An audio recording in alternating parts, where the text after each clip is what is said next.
menyertai kami ya Tuhan. Tibalah saatnya kami akan mendengarkan firman-Mu. Kiranya Tuhan memberikan kami hati yang tenang ya Tuhan untuk mendengarkan firman-Mu. Inilah hamba-Mu yang akan menyampaikan. Kiranya Tuhan memberkati hamba-Mu. Berilah kami hikmat ya Tuhan. Terima kasih Tuhan, kami telah berdoa dan mengucap syukur. Haleluya. Amin. Amin. Shalom. Shalom. Terima kasih kesempatan yang telah diberikan kepada saya untuk menyampaikan firman Tuhan pada hari ini. Pertama-tama dulu, saya memang sudah membuat khotbah bahasa Inggris, tetapi saya tidak berani karena mungkin nanti ada kata-kata yang salah atau apa.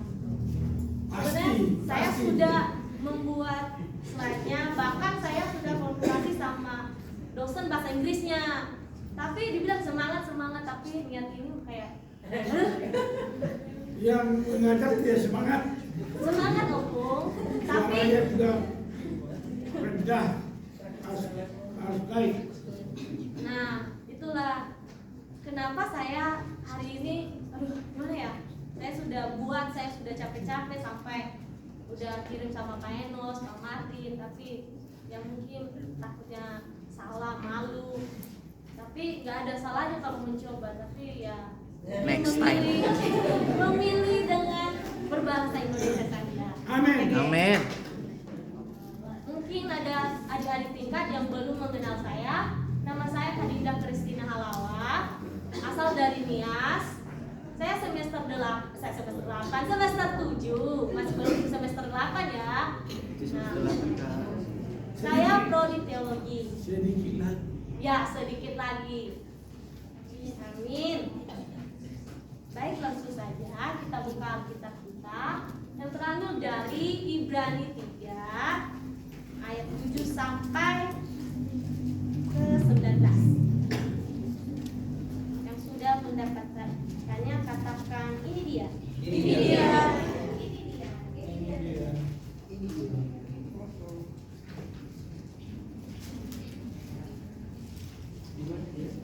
Baik, kita akan membacakannya bersama-sama. Laki-laki yang pertama dan yang kedua nanti perempuan. Saya akan membacakan perempuannya. Binasa karena murtad. 1, 2, 3. Sebab itu, seperti yang dikatakan Roh Kudus, pada hari ini, jika kamu mendengar suaranya, janganlah keraskan hatimu seperti dalam kegelapan pada waktu pencobaan di padang gurun, di mana nenek moyangmu mencobai aku dengan jalan menguji aku, sekalipun mereka melihat perbuatan-perbuatanku 40 tahun lamanya. itulah sebabnya aku murka kepada angkatan itu dan berkata, selalu mereka sesat hati dan mereka tidak mengenal jalanku. Sehingga aku bersumpah dalam mukaku, mereka takkan masuk ke tempat perhentianku. Waspadalah, hai saudara-saudara, supaya di antara kamu jangan terdapat seorang yang hatinya jahat dan yang tidak percaya oleh karena ia murtad dari Allah yang hidup. Tetapi nasihatilah seorang kakak yang baik setiap hari, selama masih dapat dikatakan hari ini, supaya jangan ada di antara kamu yang menjadi tegar hatinya karena tipu daya dosa. Karena kita telah beroleh bagian di dalam Kristus, asal saja kita teguh berpegang sampai kepada akhirnya, pada keyakinan iman kita yang sempurna. Tetapi apabila pernah dikatakan, pada hari ini, jika kamu mendengar suaranya, janganlah keraskan hatimu seperti dalam kegelapan. Siapakah mereka yang membangkitkan amarah Allah, sekalipun mereka mendengar suaranya? Bukankah mereka semua yang keluar dari Mesir di bawah pimpinan Musa? Dan siapa yang dilakukan tahun lamanya? Bukankah mereka yang berbuat dosa dan yang banyaknya berlimpahan di padang gurun? Dan siapakah yang telah ia sumpahi bahwa mereka takkan masuk ke tempat perhentiannya? Bukankah mereka yang tidak taat? Demikianlah kemudiannya bahwa mereka tidak dapat masuk oleh karena ketidakpercayaan mereka. amin. Nah, saudara-saudara yang dikasihi dalam nama Tuhan Yesus, pertama tidur ya, karena ini jam-jam rawan. Ya. Nanti kalau ada yang tidur, saya suruh dia berdiri sampai selesai saya khotbah. Oke?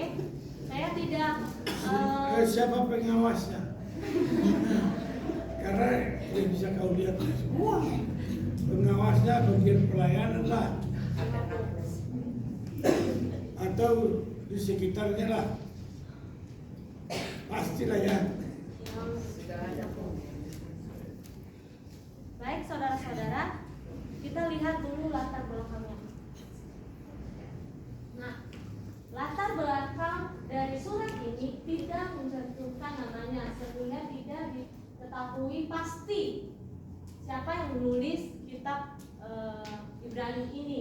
Nah, pada abad pertama kekristenan, sehingga abad pertengahan surat Ibrani ini diyakinkan yang tulis yaitu Rasul Paulus. Amin. Nah, meskipun tidak memulai dengan nama Paulus seperti surat-surat Paulus selanjutnya. Nah, maksudnya ya ini dicantumkan di ayat yang tulis ayat ini adalah si Paulus. Nah, surat ini ditulis pada abad ke-67 Masehi.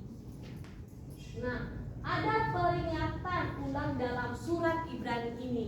Peringatan ulang dalam surat Ibrani ini untuk melawan dosa. Dalam kitab Ibrani ini 3 ayat 7 sampai 9 disebut sebagai dosa pemberontakan atau apa? Mengeraskan hati. Nah, langsung saja tema yang saya sampaikan pada saudara-saudara pada sore hari ini yaitu warning. Sekali lagi warning. Apa? Warning. Artinya apa? Peringatan. Bukan bahaya ya, peringatan. Ya. Warning ini adalah suatu peringatan atau himbauan yang bertujuan untuk memperingatkan seseorang untuk adanya bahaya. Ada bahaya dan resiko atau masalah yang akan datang kalau mereka kayak aturan kalau mereka melakukan kesalahan ini. Dan dalam perikop ini, saudara-saudara, menjelaskan bagaimana orang Israel binasa karena murtad. Binasa karena murtad.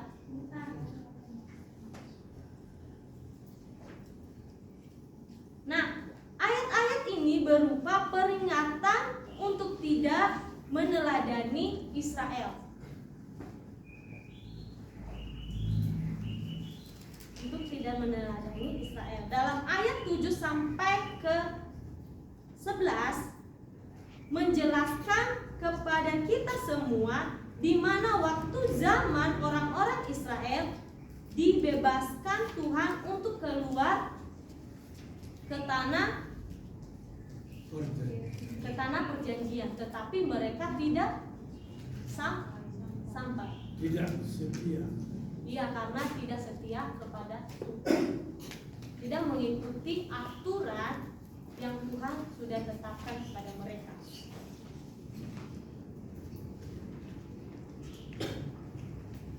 Nah, selama di perjalanan bangsa Israel keluar dari tanah Mesir, mereka memberontak di situ. Mereka tidak mengikuti aturan yang Tuhan sudah tetapkan kepada mereka. Bersungut-sungut. Tidak melakukan. Makanya mereka tidak sampai ke tanah perjanjian yang sudah Tuhan berikan.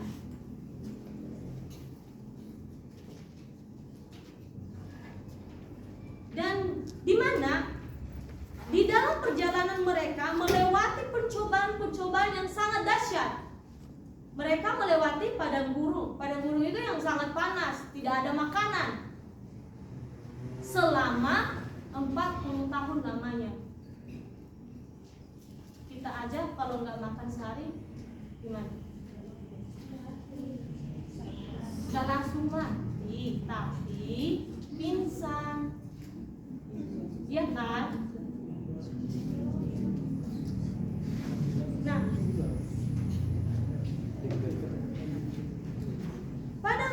pencobaan itu di padang gurun, mereka sangat bersungut-sungut. Bersungut-sungut apa? Tidak mengikuti aturan-aturan yang Tuhan berikan. Walaupun Tuhan mengutus Musa untuk memberikan kayak gini, kalian bilang kalian gini, tapi mereka tidak mengikuti itu. Makanya mereka tidak sampai ke tanah Kanaan.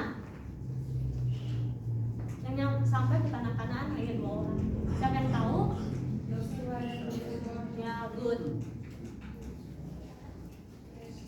Nah, pada akhirnya semua perintah yang disampaikan Tuhan kepada Israel melalui perantaraan Musa tidak diindahkan. Tidak diindahkan bangsa-bangsa Israel. Orang-orang Israel tidak diindahkan itu. Mereka tidak mendengar.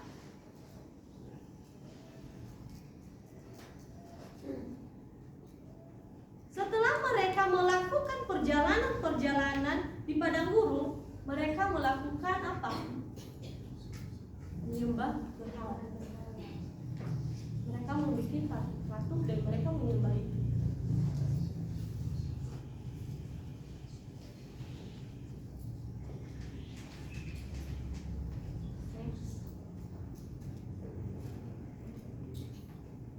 Nah, ada pertanyaan di sini.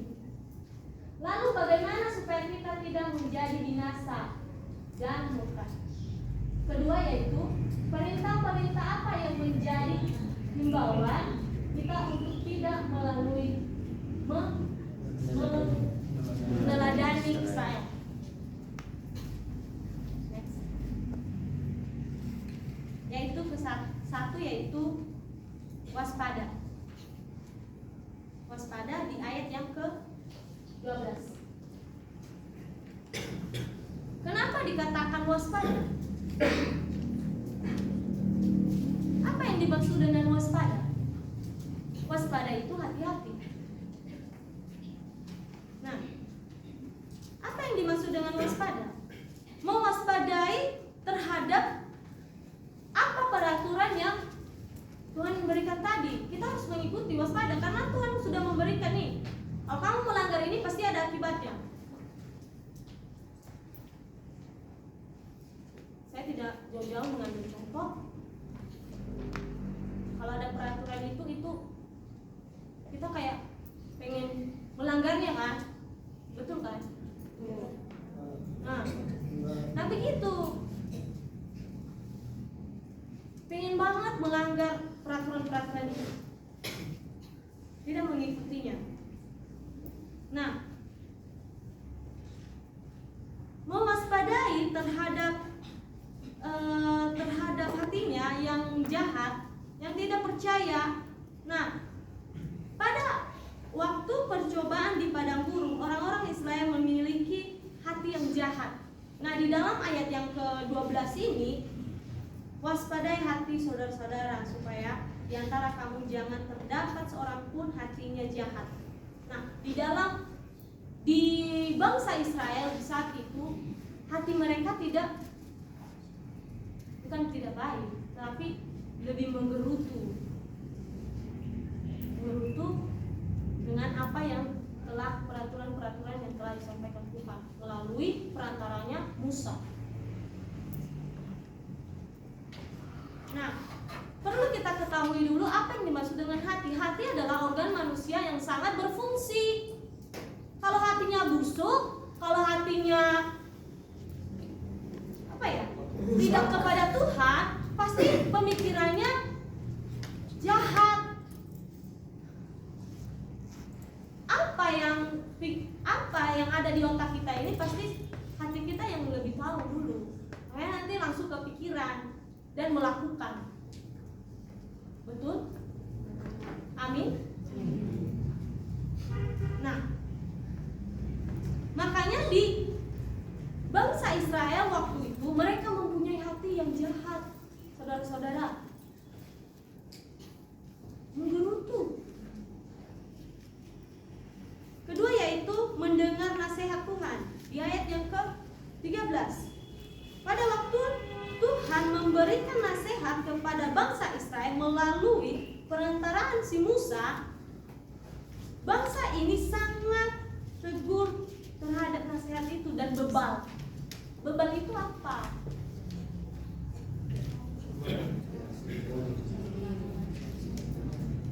Nah, betul dah yang kalian bilang itu semua. Sudah tahu tapi tidak melakukan.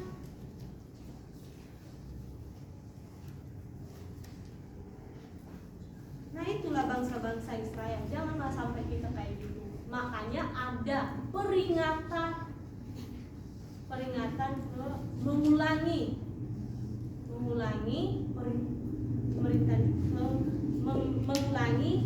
ayat ini kembali. Nah, nasihat-nasihat yang Tuhan berikan justru dihimbau mereka sehingga mereka hidup di padang gurun selama 40 tahun lamanya. Makanya mereka tinggal di situ. Tidak ada satupun yang taat. Tidak mematuhi peraturan yang Tuhan sudah tetapkan sama mereka. Malah mereka membuat patung-patung berhala. Ketiga yaitu berpegang teguh. Di ayat yang ke-14, berpegang teguh pada keyakinan iman percaya kita kepada Tuhan. Jangan bergoyang, jangan goyang karena kita itu kayak percaya kepada Tuhan. Murtad itu berbalik. Kita kayak nggak percaya kepada Tuhan. Makanya mereka tadi bangsa Israel membuat patung-patung berhala. Di ayat yang ke-13 ke-14, kepercayaan kita itu. Kita harus percaya kepada Tuhan. Percaya nggak kepada Tuhan? Amin. Nah, di ayat yang keempat, jangan keraskan hati. Saya tanya dah, kalau kalian dari tadi mendengarkan apa yang saya sampaikan, berapa kali diulang di dalam kitab ini, jangan keraskan hati? Berkali-kali. Berarti saudara-saudara tidak fokus, ngantuk. Di dalam ayat ini, perikop ini dari Ibrani 3 ini 7-19 2 kali. Coba baca.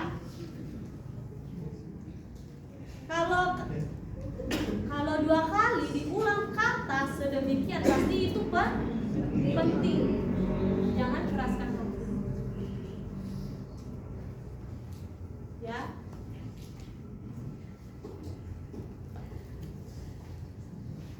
Di ayat yang ke-8. Betul? Kedua di mana? Itu berarti kalimat yang penting, jangan keraskan hatimu. Dalam perikop ini kata mengeraskan hati sudah 2 kali. Sudah 2 kali disampaikan. Berarti kata yang penting ini, itu kata-kata yang jangan keraskan hati itu penting karena 2 kali disampaikannya.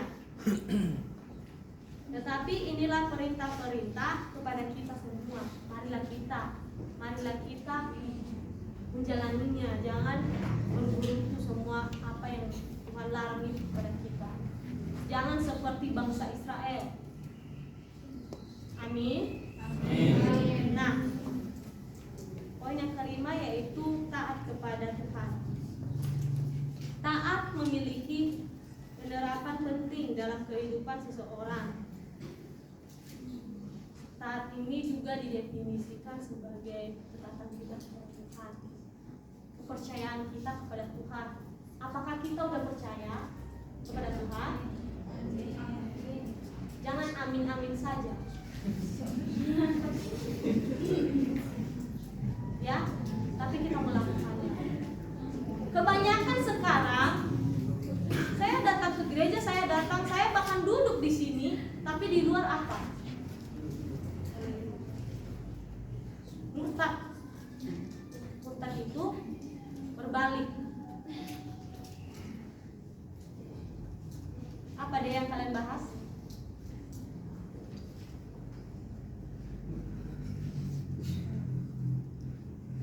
Dia laki-laki juga dong.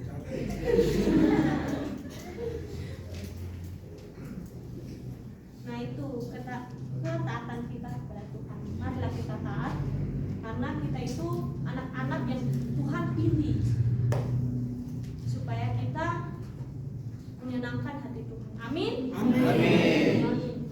Nah, sebagai kesimpulan kita pada sore hari ini,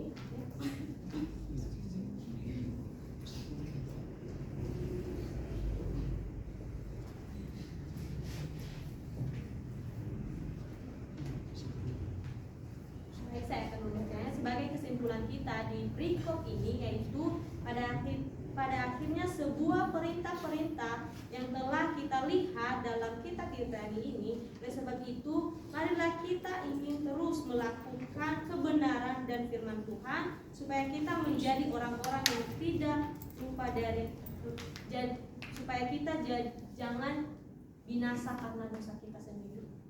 Amin. Marilah kita berdoa.